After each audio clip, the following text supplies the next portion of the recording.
Good evening if you're in the East Coast. Good morning, good afternoon if you're in the West Coast. I'm doing a special daily sports review today. Before we begin, as you can see, I'm in the all black attire, Oakland Raiders style. I would like to give respect to the one and only Mr. Jim Brown, who passed away a couple of days ago. I believe it was Friday afternoon. So we're going to dedicate the introduction to the one and only, the legend, the man who made the Cleveland Brown Brands what it is today, the man who paved the way for all the running backs that we see today, like the Ezekiel Elliott's, the retired running backs such as LaDainian Tomlinson for the Chargers, my favorite running back in my generation, Marshall Faulk, Eddie George of the Tennessee Titans, Emmitt Smith of the Dallas Cowboys. The list goes on. Marcus Allen of the Raiders, Walter Sweetness Payton, Barry Sanders. They all come from his bloodline. Jim Brown, the great. He was not just a footballer on the football field. He was a man outside the football field who represents something. When it comes to Hollywood movies, black exploitation movies in the 70s, he was there, this guy. Recently, I watched a movie with him, Fred Williamson, the Hammer, and Jim Kelly, the black belt martial artist, the karate guy. Was it like 3 months ago I was watching this? I even forgot the title of the movie. This man, he gave a lot of young men their chances in the Hollywood business. From comedian to actresses and actors. This is a man that he will be missed when it comes to what football is. And what a man should be to set the example for the youth when it comes to football in North America, the NFL. Period. Number 32. When I was studying the art of football as a kid, I remember my dad took me to a shop in a place called Seaford, Delaware. We were buying old NFL tapes on DVDs. We didn't have, I say DVDs, we had the old videotape, the cassettes back then. My father bought me 3 NFL tapes so I can understand football from top to bottom and bottom to top. And when it come to the running back position, Jim Brown was the cream of the crop, top of the line, a man of respect. So to your family, sir, we send our deepest condolences. And to one of my great mentors, the one and only from Memphisboro, Tennessee, Mr. Bobby Glenton Smith. I know he was your best friend, and I know you're gonna miss him. We all miss Jim Brown. And we lost a big footballer, but most importantly, an important, valuable, respectable, elderly gentleman who understood the mind of young men like me and taught us well to stay out of trouble. So, on behalf of the entire peers from everywhere and the polycard, we do say, Mr. Jim Brown, may your soul rest in football heaven. You did well, and we have respect for you, my friend. And most importantly, on behalf of my Oakland Raiders, the Las Vegas Raiders nowadays, I will take my hat off to you while we give you a proper send-off in the Raiders way, the way we know. On behalf of my Raiders, let me take my hat off to you, sir. Raider Nation, this is not a day for rival. It's a day to give respect to Mr. Jim Brown. We love you, Jim. We love you.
Yes, sir.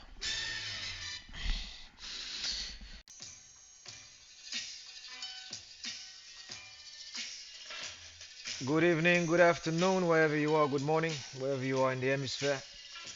Football fans, as you can see, we're not in the mood. But I would like to congratulate my Arsenal team, those who fought for the team this whole season. As we came to a conclusion, which will be next week against Wolverhampton, I would like to address my football club, which I love so much, the Arsenal, the one and only. Let this season be a lesson. Let this season be a lesson. Why do I say this? Arsenal, you have become officially the number one bottler in the history of the Premier League. This is not a record that you should be proud of. This is something we can learn from. This season has been a monumental season for Mikel Arteta's development. Even though this man is on some weird stuff when it comes to pets and stuff like that, which is weird. I don't get this guy. We had a valuable game against Norwich City on Saturday. This guy brought dogs to the training center. I get it. We all love pets. I had a couple. I had a dog myself and a cat. I get it. But what is that got to do with football? You're a tactician. You proved to me you can be a tactician. That's why I said you should not. I know a lot of people like want Arteta out right now. He must be an idiot. I don't want this guy out at all. You built this club from what it is now after you took over Unai Emery's position as the new boss at Arsenal. You should know the consequences of having an 8 point lead. An 8 point lead. I don't think people hear me when I say this. 8 point lead. In other words, you won the title back in May and April. I don't know if he's in the player's mindset. Perhaps we have to have like sports psychologists, not just any psychologists, sports psychologists. They do exist, people. I know a few who coach in the or who does work with the NFL. People work with, like, for example, the Kansas City Chiefs. Make no mistake, my Las Vegas Raiders need a couple because we stink, and we need to fix that. And Mark Davis, it would be wise to hire a couple of sports psychologists to work on the player's mind to make sure they focus. The reason why I'm saying this when it comes to my football club is this: that you did all the work for Manchester City. No disrespect to these idiots up north. We did all the work for them. It's like running the marathon or racing in Formula One and you have 54 laps. We dominated 50 laps. Or should I say 53 if you're doing it by month, by semester. And it took Manchester City 3 months to beat us. From April, actually from February, I started to see the decline. We failed to sign Modric because we hesitated on £5 million. Fair enough. He went to he went to Chelsea. Good for him. But what I don't understand from this club is, if you had an important game, if we know that we lost the title, me, I didn't wake up on Saturday to watch Arsenal win a title. I done told you before, I don't believe in no hope. That's for little children who like to fantasize and stuff because parents teach them to do that, which is fine. When you're an adult, you snap out of it. When I woke up on Saturday, for the first time in 2 months, I put that on my own life and my mama. May the Lord strike me now with lightning if I'm lying, but I was singing Arsenal chants briefly for like 3 minutes. And it's Super Gunners, Super Arsenal FC. Because why? I said, okay, we're gonna show up and play for the badge. At least retain your respect. Troops lost his voice because he spent time watching the entire game. What up, Troop? Za bought a £500 ticket to fly to London to celebrate with you guys in case we won the league and the parade. A lot of people now have to get their refunds from airplane companies who will not refund them because all sales are final. We didn't just lose a title. I know a lot of people right now who are part of the Arsenal youth who will switch allegiance, mark my word, to Manchester City and them. I was one of these idiots when I was young who almost did that in 2010 or 11 when Robin Van Persie left Arsenal to go to Manchester United. I almost lost faith. But when Wenger brought the likes of Mikel Arteta, Olivier Giroud from France, I said, you know what? Perhaps we're heading somewhere positive. You telling me the same team that dominated the entire league from September, October, November, December, January, February, and then March, we started to play some weird combination in the top three. And next thing you know, Leandro Trossard ended up on the bench because of Gabriel Jesus, who is not even a proper center forward. Yes, we love Jesus. I love him. I cheer his name. God is my witness because he made me proud in the first 5 months of the season. I remember this coach that used to coach Manchester United. You remember him, eh? Sir Alex Ferguson. What did he used to say? He said you don't win a title in December. The real game began in February. He had his reason to say that, perhaps the league, because for to win it more than Arsenal, like damn near 14 times or 19 times, should I say, one behind Liverpool, you have to know the league well. Before Manchester United was Manchester United as Newton Heath. Well, that's your whole name. We know who you are. You my enemy number one. Remember back in the 90s. Before you switched your name to Manchester United, before you had your coach Sir Alex Ferguson, we know who you are. Liverpool, I know who you are, the big dog, who could not beat Aston Villa to give Bobby Firmino a proper set-off.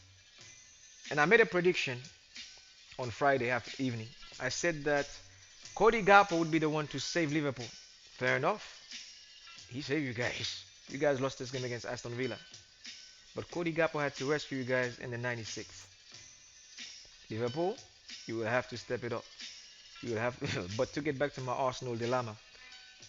So I'm watching Aaron Ramsdale give his interview on Friday night, and I'm happy that we have our goalkeeper signed for the next 7 to 10 years, which is very fine. And then he was sitting there with David Seaman, the ponytail wonder, Arsenal legend.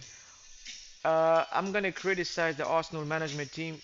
We should have had Jens Lehmann fly from Dortmund to be there with him, because don't forget Arsenal and my generation from the 90s all the way to now, we've had three legendary goalkeepers: David Seaman, Jens Lehmann, and then now Aaron Ramsdale. Because he will need their wisdom, as he will need our defensive core to be on their tippy toes next season if we're going to win the title. Mikel Arteta embarrassed Arsenal at Nottingham Forest Saturday morning. Me, I didn't watch the whole game because I got to be honest with you if I'm doing this, right? Folks, by the time it was 44 minutes, I went back to bed. I took me a sip of whiskey and hit the hay. The last person I talked to before I went to bed was the Looted Gunner. I think it was DG. And he was doing a live feed. And then I said, out of respect, I checked him, and he was like, man. But you know him, he's a guy who like his stats. He watched the entire game just for stats purposes.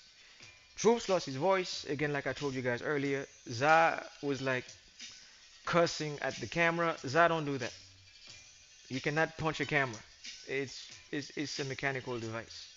It's not gonna throw a punch back at you. You should have the person we all mad at this weekend is, yes, I'm gonna say it, folks, is Mikel Arteta. What were you thinking? Let me look at Arsenal formation here, folks. When was the last time Arsenal played at the back?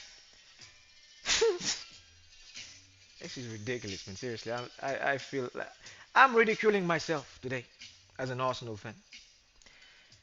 Let me start at the back. Let's begin, because you guys are gonna laugh.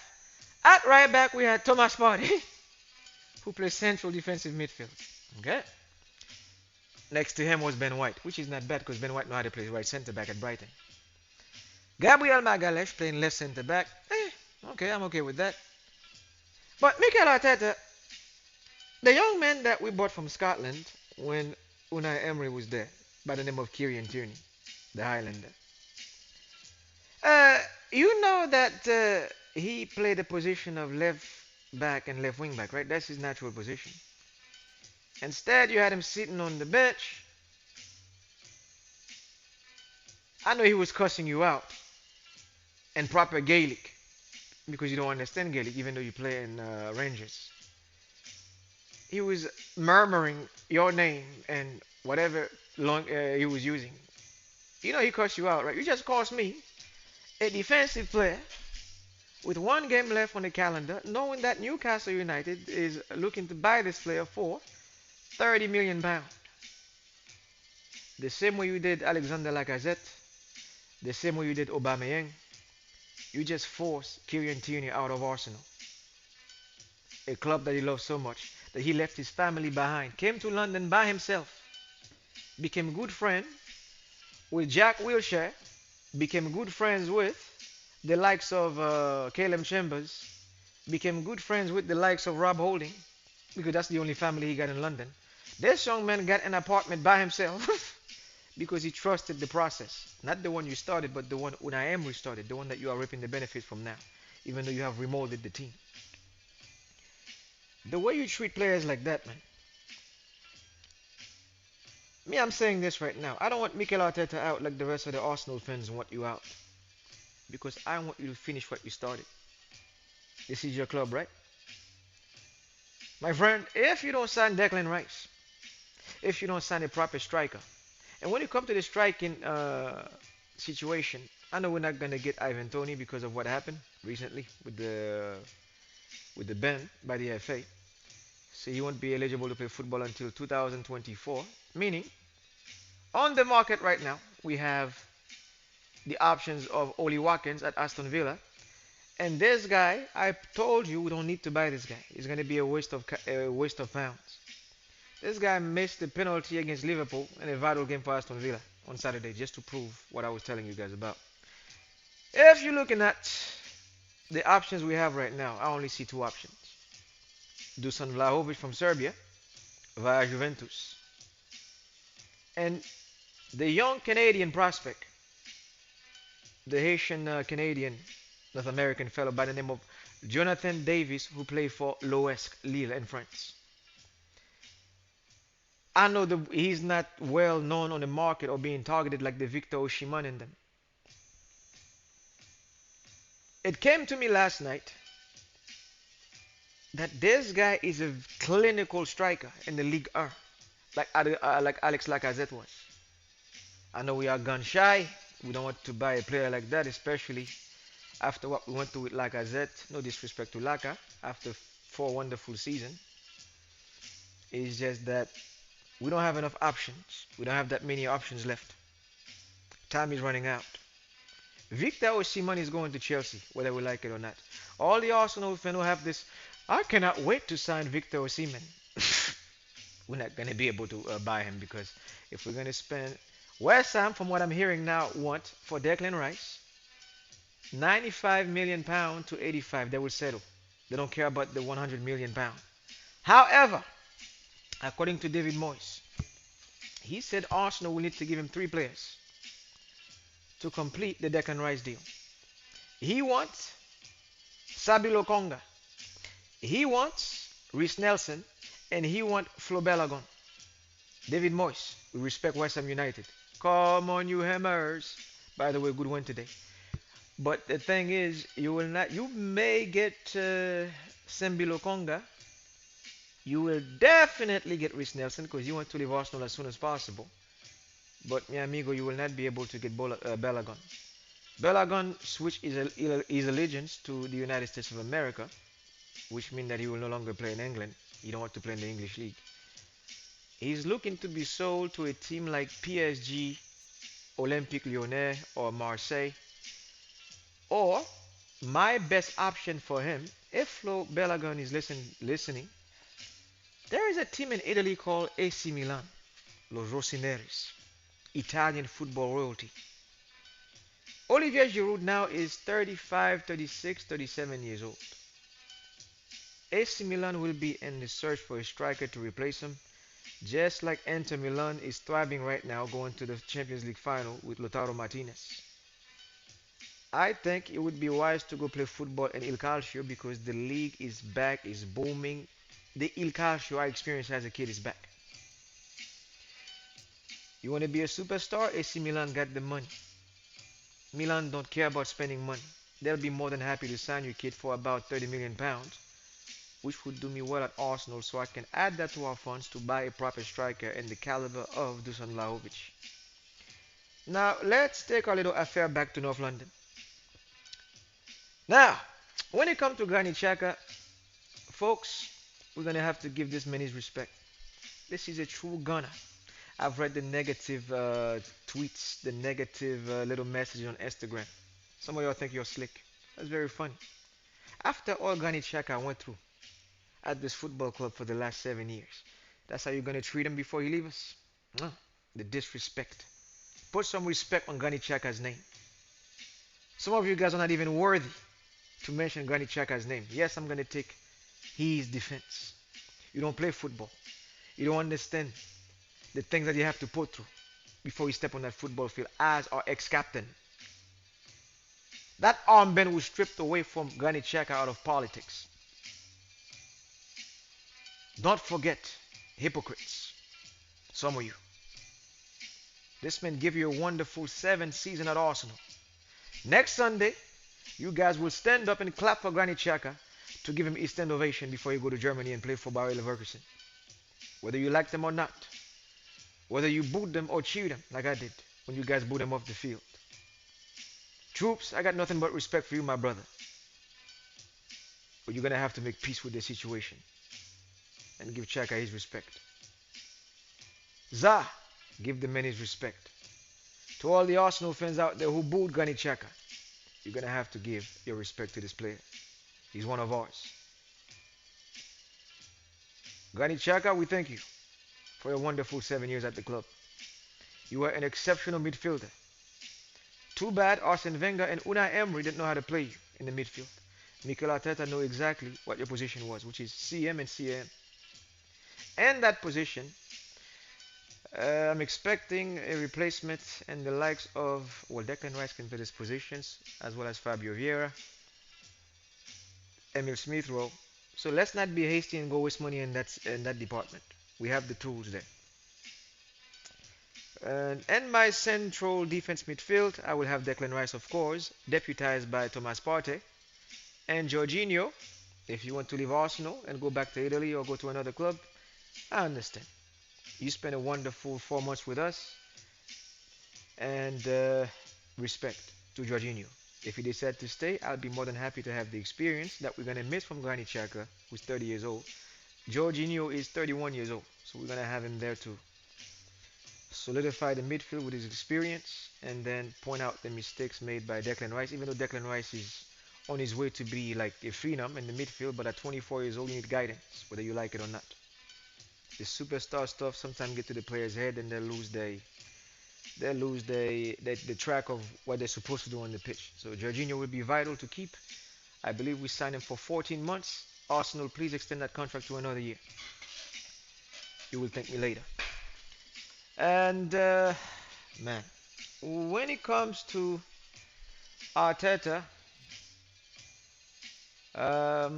we're gonna have to sign Diaby from Leverkusen, or we're gonna have to sign a player in the Premier League who can deputize Bukayo Saka in the right wing position or the right forward position. We overabuse, I say overuse or overabuse Bukayo Saka. A lot of people blame Kim Kardashian for coming to London to give him bad luck. Man, let's not play, man.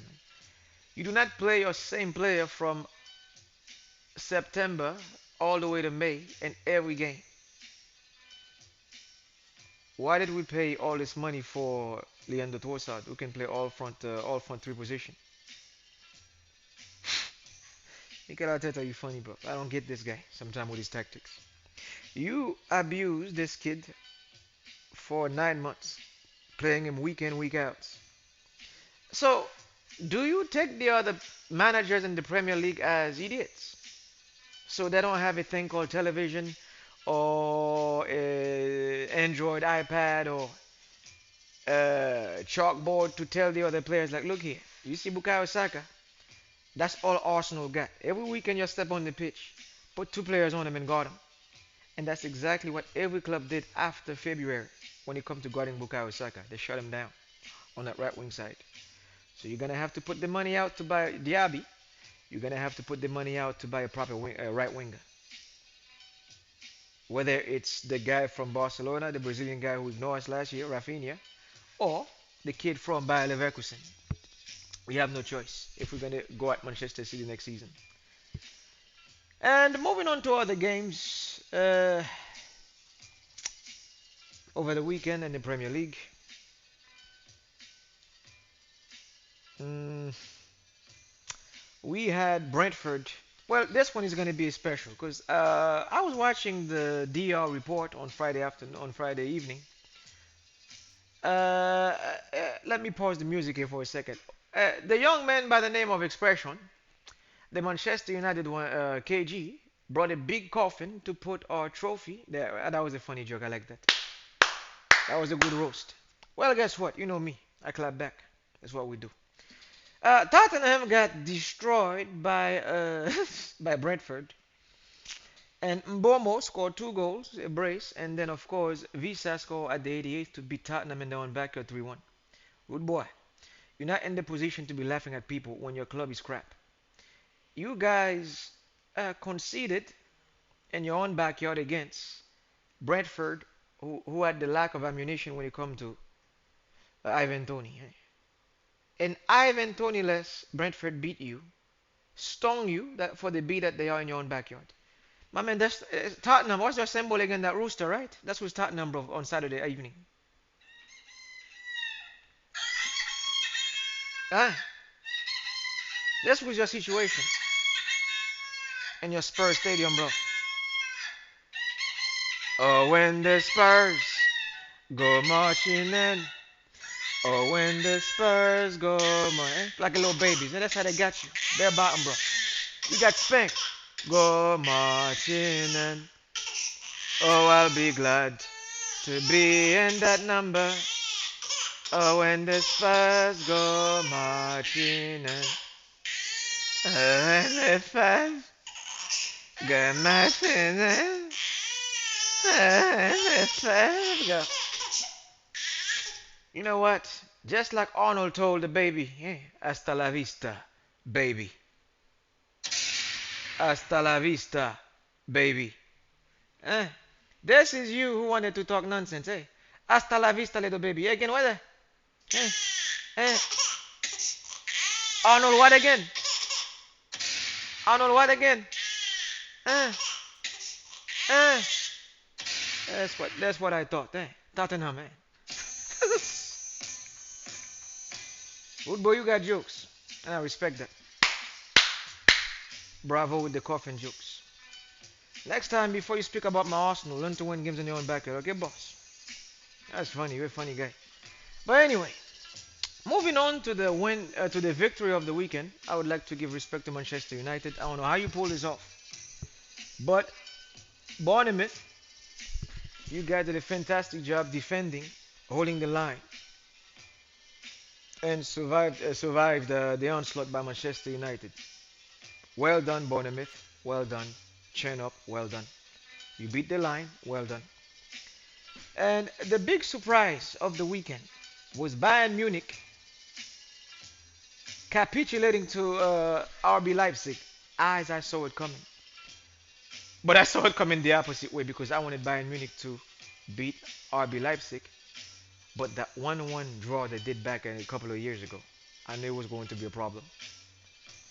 And fair enough, Serge Gnabry scoring the game, but it was not enough. The penalties and the Chelsea incoming player Nkunku put Bayern away, which is very good for Borussia Dortmund, who won today 3-0 against Augsburg. Now you are top of the league.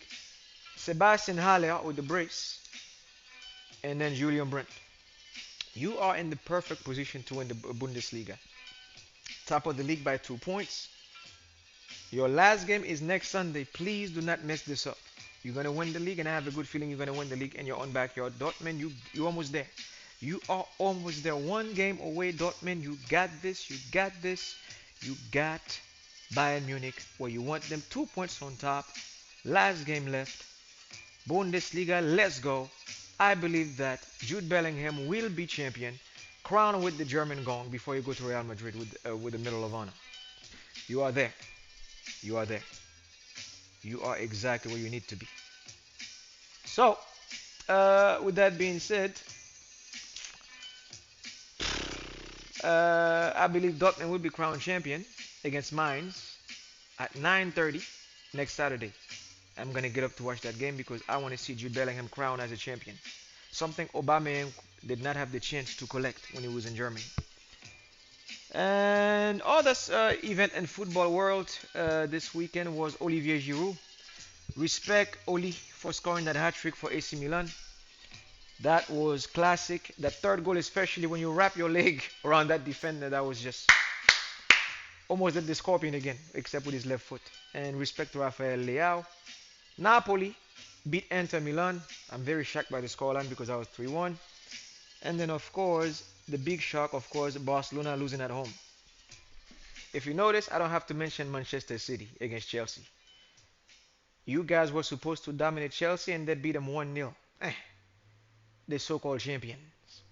Anyway, that's all we have for football. Stay tuned, and I will come next. I will come up next with your boxing review for the weekend, and that's it for football.